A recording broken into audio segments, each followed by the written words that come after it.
It's 10 o'clock. This is Sky News at 10, our top story. An inquiry into the Novichok poisoning of Dawn Sturgis in Salisbury concludes that Vladimir Putin is morally responsible for her death. The Russian president arrives in India as the UK imposes fresh sanctions on Moscow and summons the Russian ambassador. Also tonight, Nigel Farage attacks the BBC and ITV when questioned about claims of racism and anti-Semitism during his school days. At the same time that I'm accused of saying this, which I deny in any malicious or nasty way, at the same time as that, you every single week had homophobic content, you had racist content. Plus, 4 countries pull out of Eurovision after Israel is told that it can compete in next year's contest. Warnings of a difficult Christmas ahead for the NHS as the number of flu patients in hospital beds soars. And we'll take a first look at tomorrow's front pages in our press preview from 10:30 right through to midnight.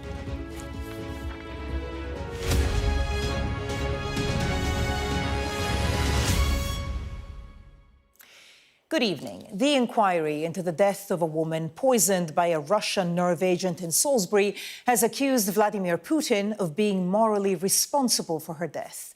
Dawn Sturgis died in 2018 after mistakenly thinking the chemical weapon Novichok was perfume. The inquiry found that the weapon had been discarded by 2 agents sent on Mr. Putin's orders to attack a former Russian spy. Sky's Dan Whitehead has more. An assassination attempt from the top of the Kremlin, with a Wiltshire mother caught in the deadly crossfire. 7 years on from the Novichok poisonings in Salisbury, the inquiry into Dawn Sturgis's death has published its findings. Her death was needless and arbitrary. She was the entirely innocent victim of the cruel and cynical acts of others. March 2018, it was former Russian spy Sergei Skripal who was the target of the poisoning. 2 Russian GRU agents, who later claimed to be tourists, were captured on CCTV wandering the back streets of Salisbury. They're accused of smearing the military-grade chemical weapon on the front door handle of Sergei's home. He and his daughter Yulia were found slumped on a bench just hours later, but ultimately survived. More than 80 others attended A&E, with a police officer hospitalised. Fast forward 4 months, and 999 calls from Dawn's boyfriend Charlie Rowley come in. She was frothing at the mouth after spraying what she thought was perfume on herself. But inside the bottle, Novichok, enough, the inquiry heard, to kill thousands. The £8.3 million inquiry heard evidence from 40 witnesses over 7 weeks. It found that the 3 Russian agents who attacked Sergei Skripal with a chemical weapon were authorised at the highest level. They and President Vladimir Putin were morally responsible for Dawn Sturgis's death. It found there were failings by the British state in the management of Skripal as an exchanged prisoner, but agreed with the assessment at the time that he was not a significant risk of assassination. When it came to the treatment of Dawn Sturgis, the inquiry ruled she received entirely appropriate medical care and that her condition was in fact unsurvivable from a very early stage. Russia has always denied any involvement in the assassination attempt against the Skripals and Dawn's subsequent death. Despite this, the findings in the inquiry have led to fresh repercussions against Russia. Sanctions against the GRU intelligence unit responsible for the original attack against the Skripals, the ambassador summoned to the UK Foreign Office. This report is clear. Moral responsibility lies with Putin, and it's further evidence of the shocking and reckless, hostile activity on UK soil. For Dawn's family, it has been a long wait for answers. Skripal was described by Putin as a traitor and convicted of treason. Yet, there were no sufficient and regular assessments of the risk he faced from Russian retaliation. As we have always believed, that put the British public at risk and led to Dawn's death. We can have Dawn back now. She's been public for 7 years. we can finally put her to peace. Perhaps some closure for Dawn's family and a Wiltshire city keen to move on from being at the centre of world attention. For UK-Russia relations, though, today's findings are yet another increase in growing tensions. Dan Whitehead, Sky News. Well, Vladimir Putin arrived today in India for a state visit and made no mention of the UK's latest round of sanctions over the Salisbury attack. Instead, he focused on the war in Ukraine, saying that he continued to view some aspects of the US-backed proposals to end the conflict as unacceptable. Our Moscow correspondent Ivor Bennett has this analysis. Russia has always denied any involvement in the Novichok attacks, spinning the accusations as anti-Russian propaganda. And today we heard from the spokeswoman from the Russian Foreign Ministry. She dismissed the inquiry's findings as tasteless tales from the English crypt. And this is exactly the kind of response we always get whenever Moscow is accused of hybrid warfare or sabotage. It denies the allegations, claims they are Russophobia, attempts by Western governments to scare their populations to justify hikes in defence spending. And I think Vladimir Putin won't be bothered by this at all, because right now he is on a 2-day state visit to India, enjoying the full red carpet treatment, which really shows just how, while Europe has shunned him, others continue to embrace him. He is not lacking international support. And this is really part of the reason why he's so uncompromising right now, I think, when it comes to Ukraine. Today, for example, less than 48 hours after holding peace talks with Donald Trump's envoys in the Kremlin, he was hardening his demands, not softening them. In an interview with Indian media ahead of his state visit there, he said that, well, he vowed to take all of the Donbass by whatever means necessary, which doesn't sound like the language of someone who is ready to make a deal. And the other reason why he's so confident when it comes to Ukraine right now, of course, is because his forces continue to make gains. And the more territory he has, he believes his hand will get stronger. And so for Vladimir Putin, I think Novichok is ancient history. If anything, it helps him reinforce his narrative that the West is anti-Russian. In Ukraine, there is unease about Vladimir Putin's insistence that Russia will take control of the Donbass region, either by negotiation or by force. It's a move opposed by Kyiv, and Ukrainian troops on the front line have told Sky News that they agree. They've been speaking to our security and defense editor, Deborah Haynes, who sent us this report.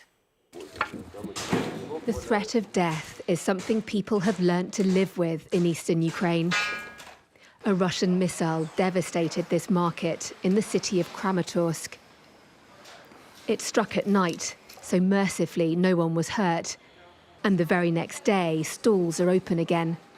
But Russia's war is taking its toll as the front line inches closer.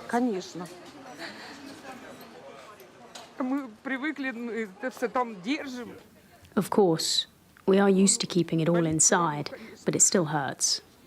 It's frightening and painful.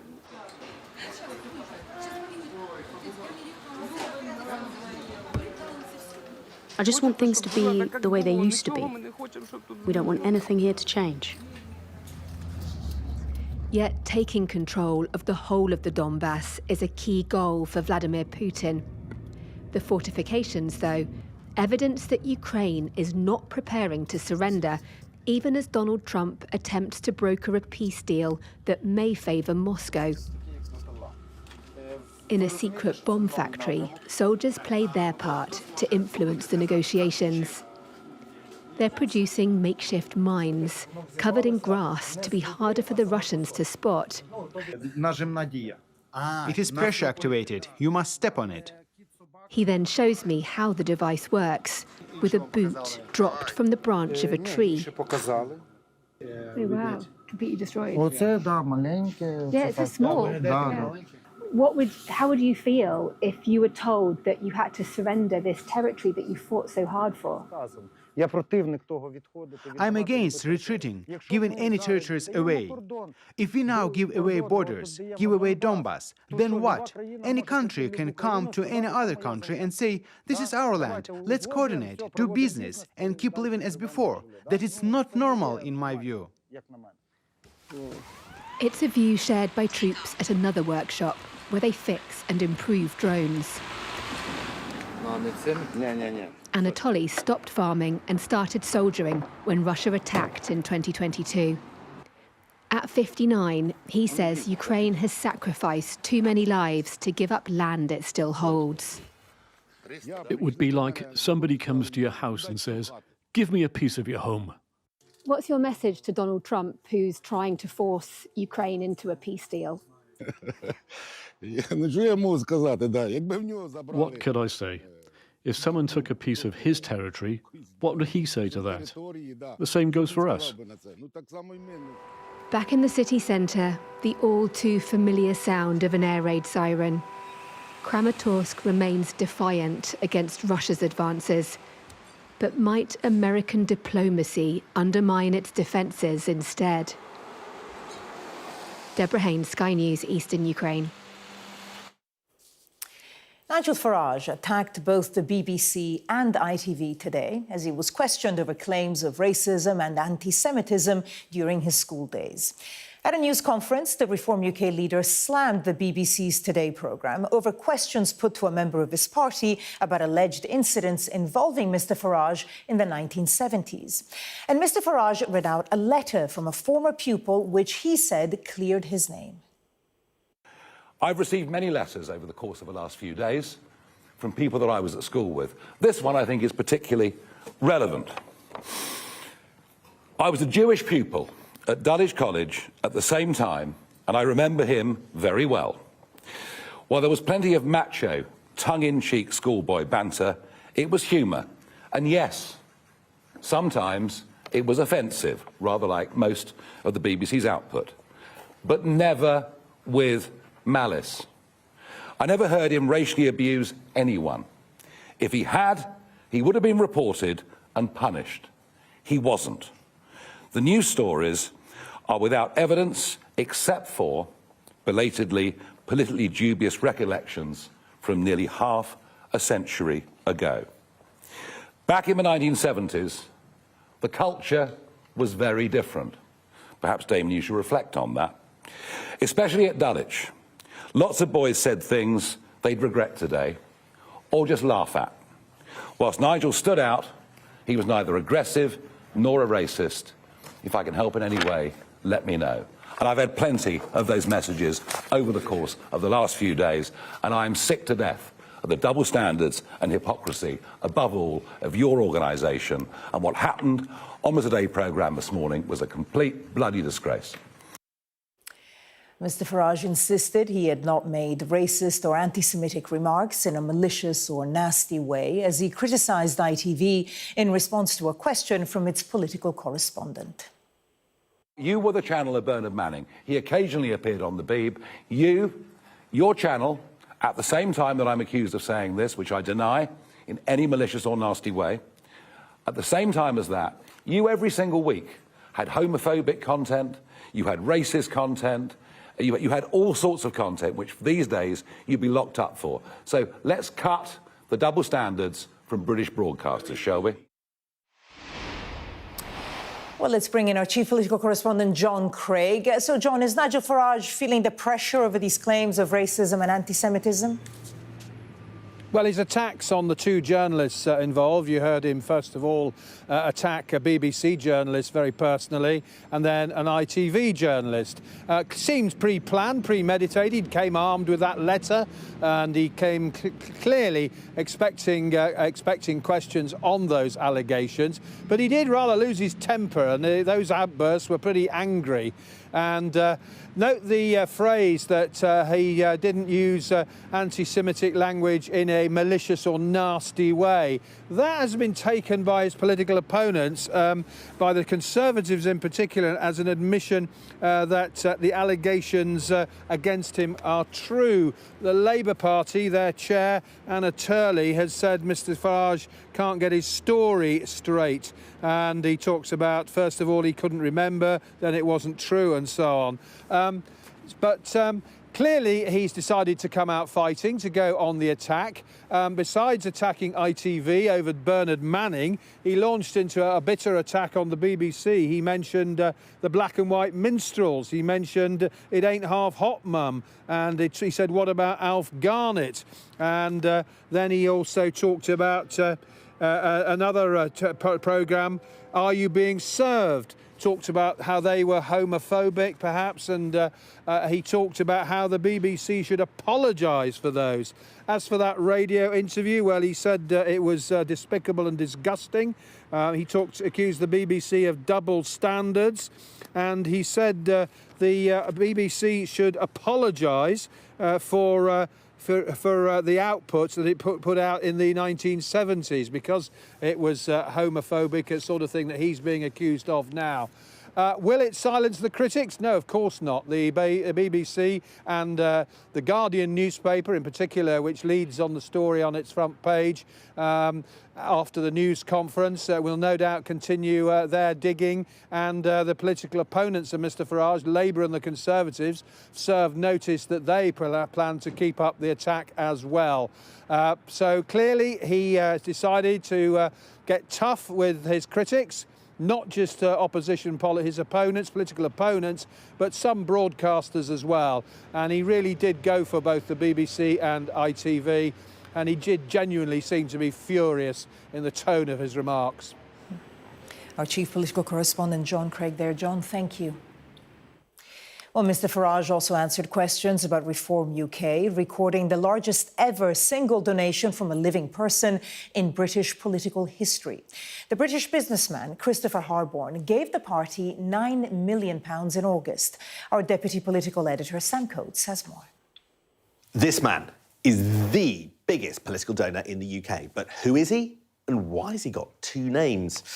Well, we've just found out that he gave a whopping £9 million to Reform UK in August. That is a record single donation, aside from those who leave their money behind in wills.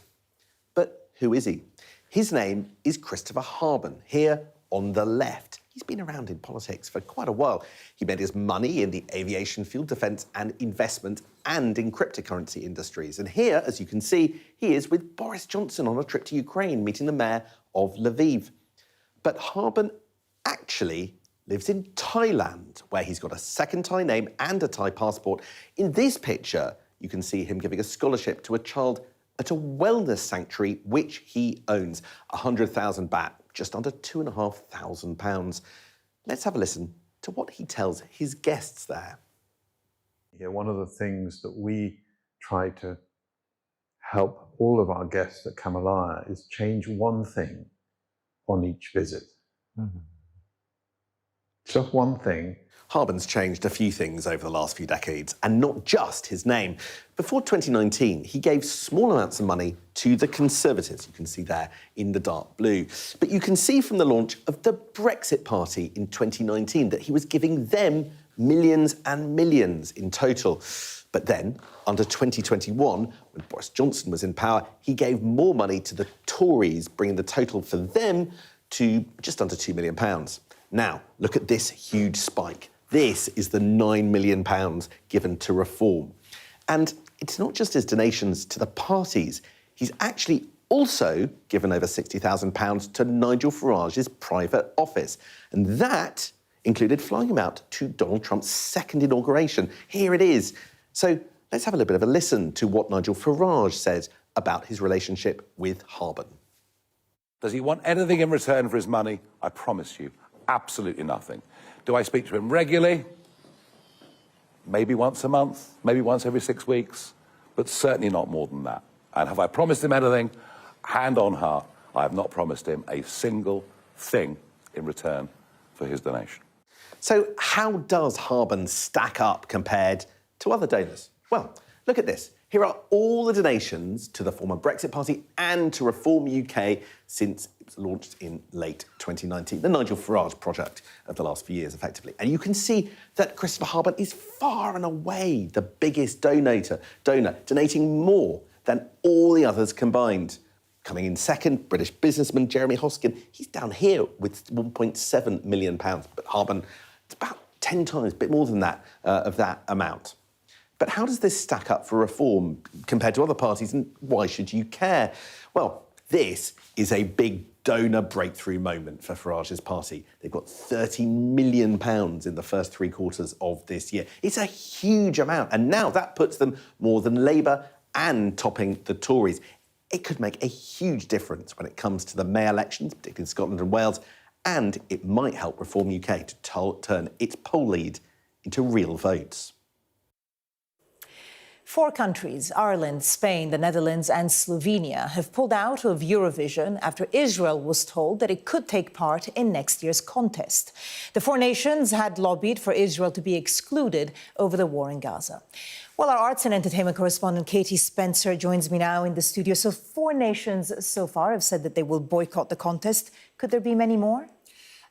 It's thought that perhaps we could at least see one more country. Certainly at the moment, there's a lot of talk about, we haven't heard Iceland's position. Now, Iceland, in the months previously, have spoken about the fact that they wanted to also see a vote on Israel's inclusion. And they have said that they will be having a meeting next week to discuss their plans going forward. But it really has, the whole of the contest this year, it's proven to be such a divisive issue, the inclusion of Israel. It's been something that's been brewing for quite some time, to the point where the EBU had said that they were going to allow an emergency vote on whether or not countries did want Israel to be included. The ceasefire was announced, so they then said we're calling off that vote. So today really was the first chance for board members to actually air their views and vote not on Israel's inclusion, but on these rule changes that are being introduced instead. Now, look, if you look at what the EBU released afterwards in their statement, you'd assume it all went swimmingly. They put out this statement saying members backed a set of targeted changes designed to reinforce trust, transparency and neutrality of the event. But from what we understand, 11 countries, in fact, voted against that. And then you had this domino effect of countries pulling out, including Slovenia. And one of the people that was out there representing Slovenia was Nadia Goršak from RTV Slovenia. And she said that she hopes that Israel actually thinks again about its decision to take part. I think the most fair thing would be for Israel to withdraw and, really leave the Festival of Songs be the Eurovision Song Contest and not the political place. So this is a contest that prides itself really on being politically neutral, but has been told in no uncertain terms today by these countries that you can't ignore the politics this year. Absolutely. Katie Spencer, thank you. Now, an Israeli-backed militia in Gaza has confirmed that its leader has been killed. Yasser Abu Shabab was the commander of a group known as the Popular Forces, which opposes Hamas. Our Middle East correspondent Adam Parsons reports now from Jerusalem. This is Yasser Abu Shabab, the man who led a well-armed militia capable of challenging Hamas, today killed in his Rafah stronghold. What you can see here are Hamas forces battling Abu Shabab fighters last year. The group is a sworn enemy of Hamas, and an earlier Sky News investigation confirmed it had received covert backing from Israel. So what we've seen throughout the course of the last, since the beginning of the year, is an attempt by Israel to try and find an alternative regime that can govern Hamas, and Abu Shabab was perceived to be one of those potential partners. There is a ceasefire in Gaza, and there are efforts to bring a sense of normality, but there's still huge volatility. Israel launched an airstrike in retaliation to a Hamas attack on its forces. 6 Palestinians were killed, dozens more taken to hospital. The funerals of the dead have already taken place. This happened beside a hospital in what was meant to be a safe target-free area, yet the targets were a woman and her 2 children, killed along with their entire family. This was the scene in Gaza as digging equipment and armed men gathered to recover the body of one of the last 2 hostages taken on October the 7th, more than 2 years ago. The remains gathered up and presented to the Red Cross. They've now been confirmed as those of Surdisak Ranselak, a Thai farm worker. There's just one more body to recover an Israeli soldier killed when Hamas attacked the Nova Music Festival. For the past 2 years, posters like this one with images of hostages have been a familiar sight in Israel, on streets and shops and in airports, with slogans like "Bring them home." But now there is only one hostage to be returned, this man, Ran Gavili. So the question is, when his body does come back, what happens then? Under the terms of the Gaza peace plan, we should enter phase 2, which calls for more aid, rebuilding, disarmament, a fresh beginning. Many are dubious, but the US president is bullish. We have peace in the Middle East. People don't realize it. We have tremendous support. 59 countries. There's tremendous support. But phase 2 is moving along. Yeah, it's going to happen pretty soon. And there is a desperate desire in Gaza for normal life and moments of delight. Here in Khan Yunis, 54 couples got married in a shared ceremony, a noisy celebration. The colours of joy amid the grey of destruction. Adam Parsons, Sky News, Jerusalem. The number of people in hospital with flu in England is at a record level for this time of year, with health officials warning the NHS is bracing itself for an unprecedented wave of infections. Well, the number of people in hospital in England with flu is 56% higher than this time last year.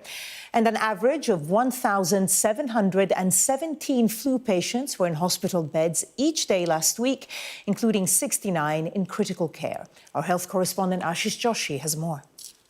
Hello, Paul. Hello. Professor Manaver again. Paul rushed himself to A&E, struggling to breathe and with a sharp pain in his chest. He thought it was his heart. Instead, doctors discovered pneumonia. I thought the end was near, I'll be honest. But you thought you were going to die? Really did, yes. Do you know, every winter, the doctors and the government and everyone else is telling us about respiratory illnesses. When you used to see those news reports, did you ever think it was this serious? Not really, I'll be honest. It's like anything, isn't it? Until it happens to you. Staff at the Royal Preston Hospital are under pressure. Flu season has hit harder and earlier, and resident doctor strikes are coming. Flu certainly started coming in, all the other respiratory viruses. The hospital's getting busier, the emergency department's getting busier, the EMS service is getting busier, so pressure's building up very much as we anticipate. And as we've seen before, every year's just that little bit harder than the one before. Ambulance teams are warning of a high number of calls, the sort of numbers they usually see on New Year's Eve. It's a midweek morning and this emergency department is already heaving with patients. Almost every bed there has been taken up. There are patients waiting through the reception area. They're waiting to be seen. And almost every bay here has got a patient in it already. And there are more patients in the corridors just around the corner. What I've seen from walking around is it seems to me that nearly every patient here is quite elderly. And these are the patients who are most susceptible to these winter viruses, RSV and flu. And when there's pressure building up in here with patients, that pressure then transfers throughout the rest of the hospital. What do the numbers tell you? What does the data tell you? It's been a very tough winter already, and I fear for what's going to happen in the next few weeks. Almost 17 million people in England have taken a flu vaccine this winter, but less than half of all frontline NHS staff have opted for the jab. Generally, there is a lot of vaccine hesitancy, isn't there, among NHS staff? Correct, which is unfortunate because the way to protect our patients and ourselves and the staff and our families and the rest of the community. Absolutely. Can I quickly have a... Can you please ring 2323? The team is trying to move Paul out of bed, but his heart rate climbs to over 150 beats per minute. That's the same as if he'd been running. Paul's hopeful he'll be back home in time for Christmas, but first he'll have to get much better. Ashish Joshi, Sky News in Preston. Okay, everything is right. Well, the big countdown has started with the lights on the Trafalgar Square Christmas tree switched on this evening. 5, 4, 3, 2, 1.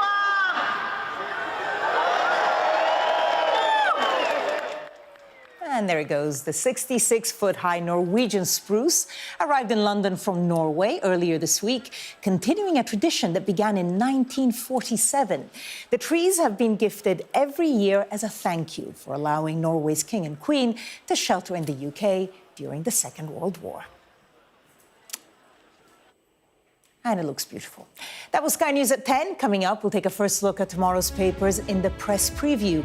Tonight, we're joined by the deputy editor of Conservative Home, Henry Hill, and the associate political editor for the New Statesman, Rachel Cunliffe. Welcome both. Among the stories we'll be discussing, this on the front of the Mirror. Dawn's blood on his hands as Putin is found morally responsible for the death of Dawn Sturgis. We'll be right back.